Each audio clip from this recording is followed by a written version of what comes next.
Going into a long history, and I just wanted to read it from this because it flows pretty well, and it's very, very accurate history. So let's start again in verse 1. In the first year of Darius the Mede, I, Gabriel, arose to be an encouragement and a protection for him. Now then, I tell you the truth, 3 more kings will appear in Persia, and those 3 kings were Cambyses, son of Cyrus, Wilmata, and Darius the first Hystaspes, and then a 4th, Xerxes the first, who will be far richer than all the others. When he has gained power by his wealth, he will stir up everyone against the kingdom of Greece. And Xerxes the first sought to conquer Greece in 480 BC. Then a mighty king, Alexander the Great, will appear, who will rule with great power and do as he pleases. So again, this is similar to the narrative in chapter 8. Mm-hmm. And after he appeared, his empire will be broken up and parceled out toward the 4 winds of heaven. And we've read that also in chapter 8. And at Alexander's death at age 33 in 323 BC, and we had the map already earlier, it will not go to his descendants, and it's because his little son Alexander the Fourth was murdered, nor will it have the power he exercised, because his empire will be uprooted and given to others. And it was given to Alexander's generals, as we talked about in chapter 8. The west, Macedon and Greece, to Antipater and his son Cassander. The north, Thrace and Asia Minor, to Lysimachus. The east, Syria and Seleucus the first. The east, Syria was given to Seleucus the first. And the south, Palestine and Egypt, to Ptolemy the first. So we've read about the 4-fold breakup of Alexander's empire. So this is again just repetitive to what we've known, and we've covered this. We've covered the 4 heads of the leopard in chapter 7.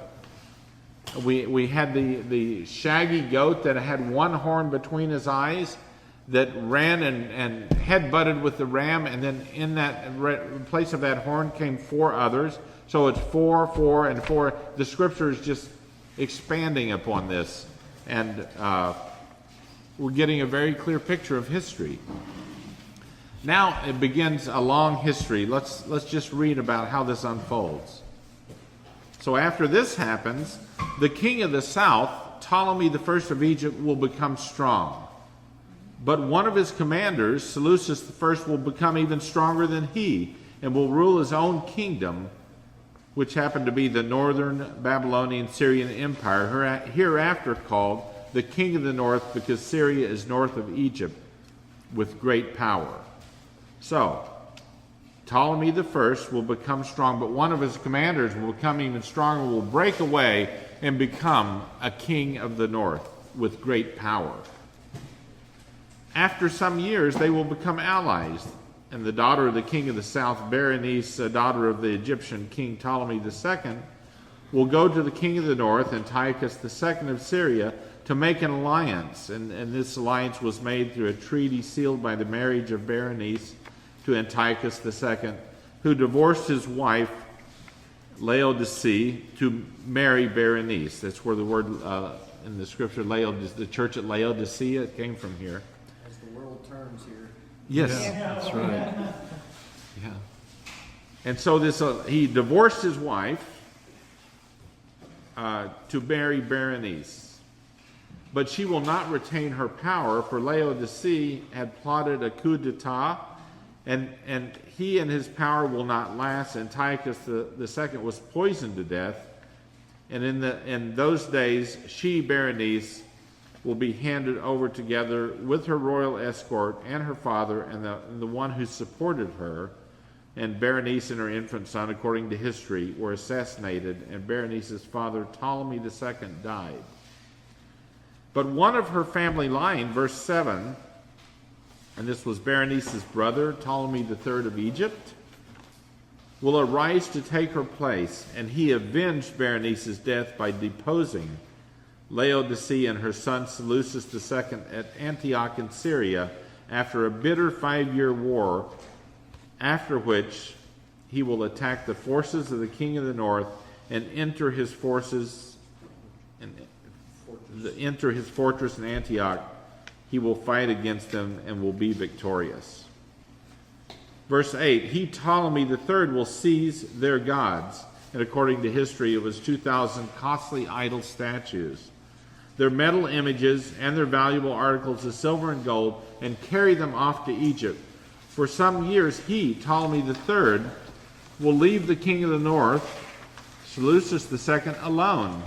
A temporary treaty of peace was made between Ptolemy III and Seleucid II in 240 BC. Then the king of the north, Seleucid II, will invade the realm of the king of the south. The 230 BC invasion of the Egyptian held parts of Syria and Phoenicia, but will retreat to his own country. But what we see happening here is a tension developing between a king of the north and the king of the south. And we're going to see, as we read this, it's going to go back and forth and back and forth. But the interesting point is, what lies between this king of the north and the king of the south?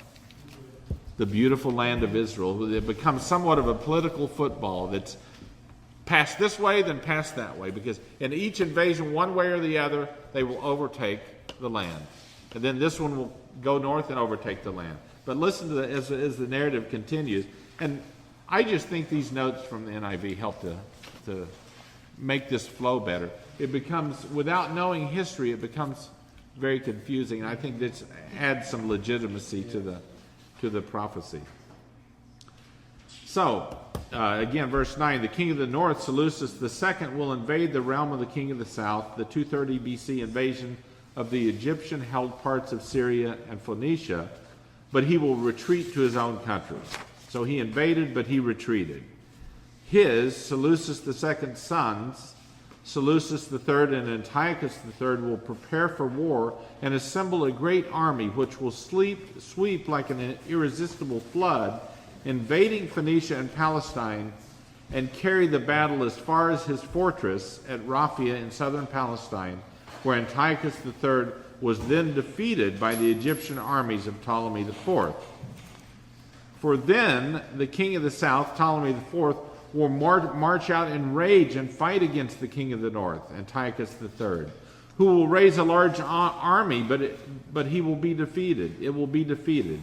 And he was defeated in Raphia in 217 BC. When the army is carried off, the king of the south, the Egyptian Ptolemy IV, will be filled with pride and will slaughter many thousands. History says that 10,000 of Antiochus III's infantrymen were lost at Raphia. Yet he, Ptolemy IV, will not remain triumphant. For the king of the north, the Syrian Antiochus III, will muster another army, larger than the first. He failed the first time, but this time it's larger than the first. And after several years, 203 BC, he will advance with a huge army, fully equipped, striking the Egyptian empire just after the death of Ptolemy IV and the succession of Ptolemy V, his young son. In those times, many will rise against the king of the south, Ptolemy V of Egypt. The violent men among your or Daniel's own people, Jews who were pro-Antiochus III, will rebel in fulfillment of the vision, or this prophecy, but without success. They were crushed in 2000 BC by the Egyptian general Scopas. And what we have now, we have Israelites joining one side or joining the other. And so we see they're being influenced by this battle between the king of the north and the king of the south. Everybody following me? Really, this is all that 400 years after only a remnant returned from Babylon. Yes. Yes. Rebuilt the temple. That's right. They haven't heard a loud word from the prophet in 200 years, at least to this point. And it's been nothing but chaos. Yes. But here, yes, they've returned to the land, but all this battle between the king of the north and the king of the south. Wow, where's the promise of God, you know? But anyhow, let's continue reading. What a support, though, that it was for them to have this. Yes. We can read the books of 1st and 2nd Maccabees and see that they saw in the assault of Antiochus a fulfillment of this. And they were correct so far as the pattern is concerned. It wasn't really So absolutely. 400 years of silence because Yes, it's telling it that's here. right. Yeah. Yes. Right. This is the history between Malachi and Matthew. It prepared them for that silence and for that chaos. That things were still, ponderously on course, inexorably on course. And that, Verse 15. Then the king of the north, Antiochus III, will come and build up siege ramps and will capture a fortified city. And he actually, according to history, captured the port of Sidon in the north. The forces of the south, the Egyptian armies of Scopas, will be powerless to resist. Even their best troops will not have the strength to stand. And Scopas finally surrendered to Antiochus III at Sidon, and the Holy Land was permanently annexed by the Antioch government of Syria. So here now, the Antioch government of Syria is annexing the land of Israel. The invader, verse 16, Antiochus III, who invaded the Holy Land in 197 BC, will do as he pleases. No one will be able to stand against him. He will establish himself in the beautiful land. And, of course, that's the land of Israel. Again, it was described as the beautiful land in Daniel chapter 8. And will have power to destroy it. He will establish himself in the beautiful land and will have power to destroy it. And Antiochus exacted reprisals from the pro-Egyptian Jewish party leaders. He, Antiochus III, verse 17, will determine to come with the might of his entire kingdom and will make an alliance with the king of the south, Egypt. And he will give him his daughter in marriage. And Antiochus III gave his daughter Cleopatra I in marriage to his 12-year-old king, to the 12-year-old King Ptolemy V in 194 BC.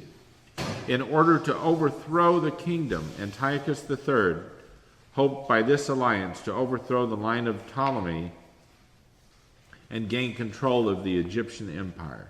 And so all of a sudden these alliances through marriage, these political moves, it's all about gaining power over the region.